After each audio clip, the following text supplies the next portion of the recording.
Myslíte si, že muselo dôjsť vo VOP Nováky k takej situácii, aká je tam dnes, že je vlastne firma v reštrukturalizácii po neopatrnom vyjadrení pána Galka, že štát o túto firmu nemá záujem, kedy sa vlastne zišli všetci, ktorým VOP predložili aj malé sumy a dostali vlastne firmu do neriešiteľnej situácie?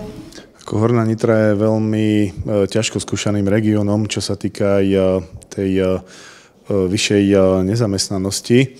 A ja si myslím, že každý podnik a vrátane aj vojenského pravárenského podniku v Novákoch má čo povedať do tej zamestnanosti. My sme sa snažili, aj keď sme my boli vlastne vo vláde, tak aj potom nešťastnej udalosti, ktorá sa tam stala, tak sme sa snažili tú zamestnanosť udržať. Štát cez rezort ministerstva obrany dal do tohto podniku veľmi veľa finančných prostriedkov, aby sa vlastne po tej havárii tento podnik znova rozbehol a dostal na kolená. Ako hovorí aj bývalý ex-minister Galko, že my sme toto robili populisticky a tak ďalej. Vôbec to nie je pravda.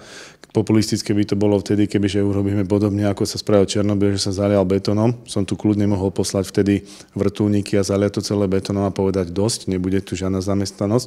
To bolo možno najjednoduchšie, ale my sme sa vybrali tou ťažšou cestou a ešte raz poviem, že pre región Hornej Nitry naozaj každý takýto zamestnávateľ je veľmi dôležitý.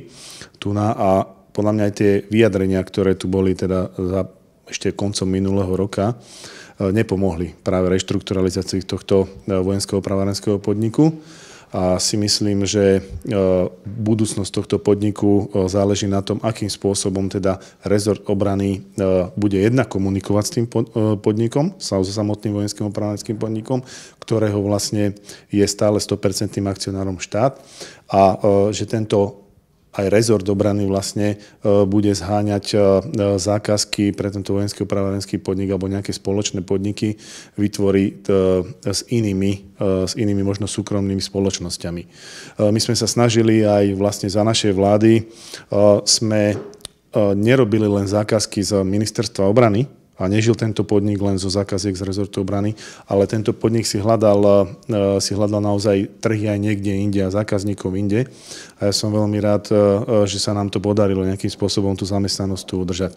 A podľa mňa, keď príde nové vedenie rezortu obrany a podľa mňa aj nové vedenie do vojenského pravárenského podniku v Novákoch, tak toto bude ich priorita, akým spôsobom zabezpečiť ten výrobný program a zdárne zvládnuť tú reštrukturalizáciu, ktorá tu bola započaná.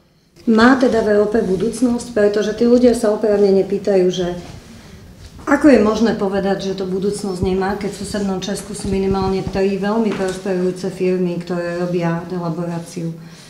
Ja si myslím, že to má svoju budúcnosť, pretože je to jediný podnik na Slovensku, ktorý niečo takéto robí a ktorý má takéto know-how a je naozaj na tom novom vedení, akým spôsobom nastaví tú budúcnosť pre tento podnik. Ako môžeme povedať za nás, ak môžeme teda povedať za nás, určite sa budeme snažiť, aby tento podnik prežil.